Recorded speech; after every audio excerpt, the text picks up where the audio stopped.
હું રાકેશ હિરપરા, મારી સાથે આમ આદમી પાર્ટીના પ્રદેશ સંગઠન મંત્રી રામભાઈ ધડુક છે, આપણા વિસ્તારના જે જગ્યાએ આપણે ઊભા છીએ વિસ્તારના સ્થાનિક કોર્પોરેટર મહેશભાઈ અણગણ છે અને સુરત મહાનગરપાલિકાના વિરોધ પક્ષના દંડક એવા માનનીય શ્રી રચનાબેન હિરપરા ઉપસ્થિત છે. મિત્રો, આજે તમને એક અજાયબી બતાવવાની છે. તમે ક્યારે એવું જોયું છે કે જે કોઈ શાળા એવી હોય કે જે 0 શિક્ષકથી ચાલતી શાળા હોય? તો આપણે અત્યારે જે કેમ્પસમાં ઊભા છીએ એમાં 0 કાયમી શિક્ષક છે. 2 શિક્ષક છે, એમાંથી એક શિક્ષક છે પ્રવાસી શિક્ષક છે, એટલે કે કોઈ કંપનીએ મૂક્યો શિક્ષક છે, અને એક શિક્ષક છે કામચલાઉ શિક્ષક છે, જે અહીંયાથી બિચારા 20-30 કિલોમીટર એમની પોતાની મૂળ શાળા આવેલી છે, ત્યાં કામચલાઉ તરીકે અહીંયા આચાર્ય તરીકે કામ કરે છે. એટલે બેઝિકલી આ શાળા પાસે એક પણ શિક્ષક નથી. આ શાળા છે એ 0 શિક્ષકથી ચાલતી, 0 કાયમી શિક્ષકથી ચાલતી શાળા છે. શાળાની પરિસ્થિતિ તો આપ જોઈ શકો છો. શાળા એટલે શું કહેવાય?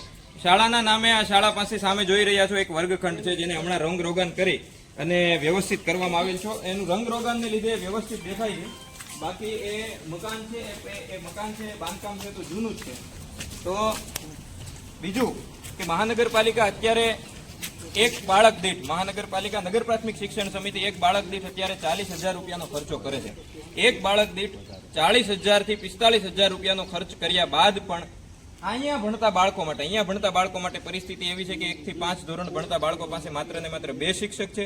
2 માંથી એક પણ શિક્ષક કાયમી નથી. એમાંથી એક શિક્ષક તો સાથી પ્રવાસી શિક્ષક છે કે જે કોઈ જે આ એજન્સીએ મૂકેલા શિક્ષક છે, અને એક શિક્ષક છે બિચારા બીજી શાળામાંથી અહીંયા આવી અને કામ ચલાવ શિક્ષક અને આચાર્ય તરીકેની ભૂમિકા ભજવે છે. એક જ ઓરડામાં આચાર્યનું કાર્યાલય છે. એના એ જ ઓરડામાં 1 થી 5 ધોરણના બાળકો એક સાથે અભ્યાસ કરે છે.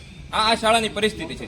એક તરફ પ્રવેશોત્સવ ચાલી રહ્યો છે, મોટા મોટા મંત્રીઓ, મોટા મોટા ધારાસભ્યો, ભાજપના મોટા મોટા પદાધિકારીઓ તમામ શાળાઓમાં જાય છે, પણ આ શાળામાં કોઈ આવ્યું નથી. કારણ કે આ શાળામાં એને નીચું જોવું પડે, આ શાળામાં શરમ આવી પડે, આ શાળામાં કામ કરવું પડે. એટલા માટે તો અહીંયા જે બાળકો ભણે છે ગરીબ વર્ગના બાળકો છે. આ ફરીવાર કહું કંઈક અજાયબી છે, અને ગુજરાતના શિક્ષણ મંત્રીના વિસ્તારમાં આવેલી આ અજાયબી છે કે જે 0 કાયમી શિક્ષકથી ચાલતી અજાયબી છે, 0 કાયમી શિક્ષકથી ચાલતી શાળા છે, એક ઓરડાથી ચાલતી શાળા છે. એ જ ઓરડામાં આચાર્યની કેબિન પણ છે અને બાળકો પણ અભ્યાસ કરે છે. બાકીનું તમે અહીંયા ચિત્ર જોઈ શકો છો. તો અમારી માનનીય શિક્ષણ મંત્રીશ્રીને વિનંતી છે કે તમે આખા ગુજરાતમાં આટા મારતા હોય નહીં મારતા હોય એમને ખબર નથી, પણ કમસે કમ તમારા વિસ્તારની શાળામાં આવી અને એના વિકાસ માટે કંઈક કામ કરો. આ જ લોકોએ તમને મત આપી અને ધારાસભ્ય બનાવ્યા છે ને એના આધારે તમે મંત્રી બન્યા છો. કમસે કમ એનું ભલું કરો.